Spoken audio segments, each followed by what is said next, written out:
Hello guys, welcome to Bindu vlogs. ఈరోజు అయితే నేనైతే చేయబోయే రెసిపీ అయితే ఇదండి. ఇవి శనగలు ఇవి చేసే ముందు 5 అవర్స్ బిఫోర్ అయితే నేనైతే నానబెట్టానండి. సో మా ఏరియాలో వర్షం పడుతుంది కాబట్టి ఏదైనా ఈవినింగ్ స్నాక్స్లో చేసుకుంటే బాగుంటుందని చెప్పేసి ఇదైతే చేస్తున్నాను. సో వీటి కోసం ఒక 2 ఆనియన్స్ అయితే చిన్నవి అయితే కట్ చేశానండి. సో ఇప్పుడు కరివేపాకు అయితే తీసుకుంటాను.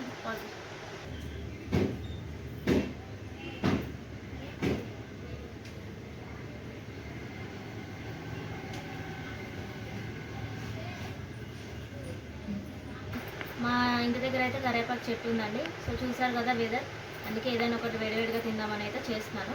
ఇప్పుడు రెసిపీ ఎలా చేస్తానో చూపిస్తాను పదండి. సో ఇప్పుడైతే నేను ఇవి 5 అవర్స్ నానబెట్టానని చెప్పాను కదండి. ఇవైతే కుక్కర్లో వేసుకుంటున్నాను.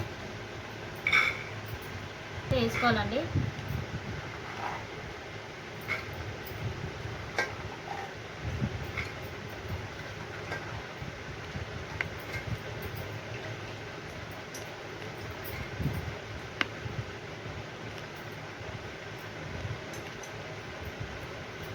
సో నేనైతే ఇవైతే కుక్కర్లో అయితే వేసుకున్నానండి. ఇది 5 అవర్స్ నానినా సరే మనం కుక్కర్లో ఒక 4 విజిల్స్ వచ్చే వరకు పెట్టుకుంటే ఇది కొంచెం మెత్తగా తినడానికి కూడా బాగుంటాయండి.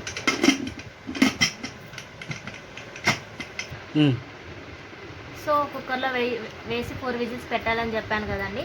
సో ఇందులో అయితే మనం ఇవి మునిగేంత వరకు వాటర్ పోసుకుంటే చాలండి. ఎందుకంటే 5 అవర్స్ నానాయి కాబట్టి మునిగేంత వరకే వాటర్ పోసుకోవాలి. ఎక్కువ పోసుకున్నా కానీ మళ్ళీ వాటర్ ఎక్కువైతాయండి. సో ఇంత పోసుకుంటే చాలండి.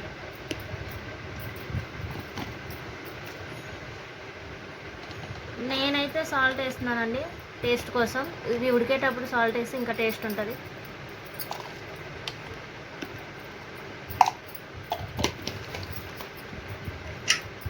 సో ఇప్పుడైతే కుక్కర్ మూత పెట్టేస్తున్నానండి. ఒక 4 విజిల్స్ వచ్చే వరకు పెట్టుకుంటే చాలు. స్టార్ట్.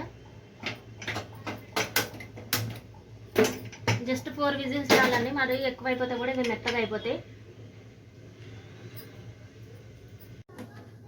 4 విజిల్స్ అయితే వచ్చాయండి. కుక్కర్ అయితే తీస్తున్నాను.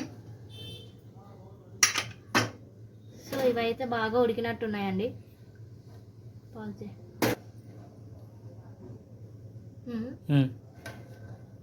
చూడండి ఎంత స్మూత్గా అయితే ఉడికాయో.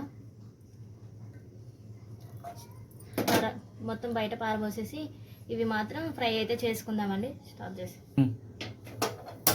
సో ఇప్పుడైతే మనమైతే ఇందాక కుక్కర్లో పెట్టినవి అయితే నేనైతే ఇలా సపరేట్గా వేడి వాటర్ బయట పంపేసి ఇవైతే తీసుకున్నానండి.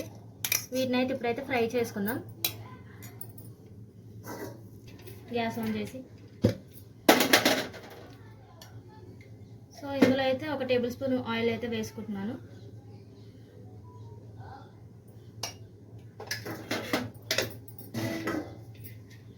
హీట్ అయ్యాక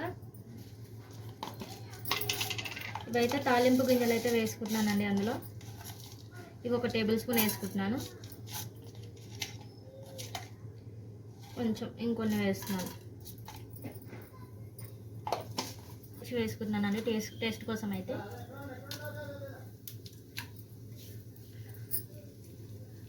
తర్వాత చెప్పాను కదండి కరివేపాకు అనేసి 2 రెమ్మలు.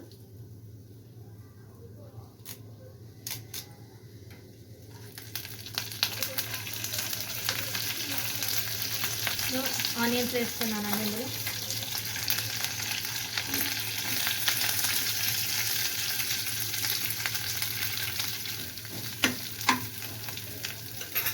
పసుపు అయితే వేసుకుంటున్నానండి.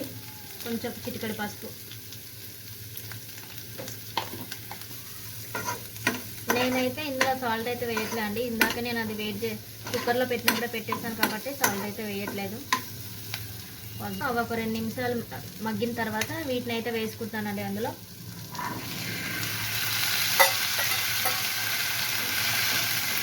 ఒక 2 మినిట్స్ అయితే మూత పెట్టుకోవాలండి. ఓకే. 2 మినిట్స్ తర్వాత ఒకసారి తీసి ఇలా కలుపుకున్నాక ఇందులో మాత్రం తగినంత కారం, మీరు ఎంత తింటారో, మీకు స్పైసీ కావాలా కొంచెం కావాలంటే తగినంత మీరు తినేంత వేసుకోండి కారం అయితే. సో ఈ రెసిపీ అయితే ఇంతేనండి. కారం వేసాక ఒక 2 to 3 మినిట్స్ అలా మనం ఉంచేసి మూత పెట్టుకున్నాక అయిపోతుందండి రెసిపీ అయితే.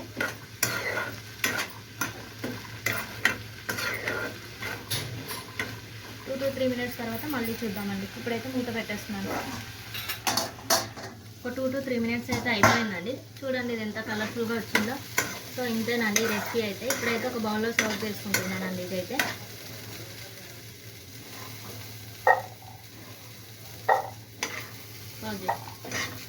బౌల్లోకి అయితే సర్వ్ చేసుకున్నానండి. సో నేనైతే చెప్పాను కదండి, ఇదైతే ఒక బౌల్లో సర్వ్ చేసుకున్నానండి. సో టేస్ట్ అయితే చూసి చెప్తాను.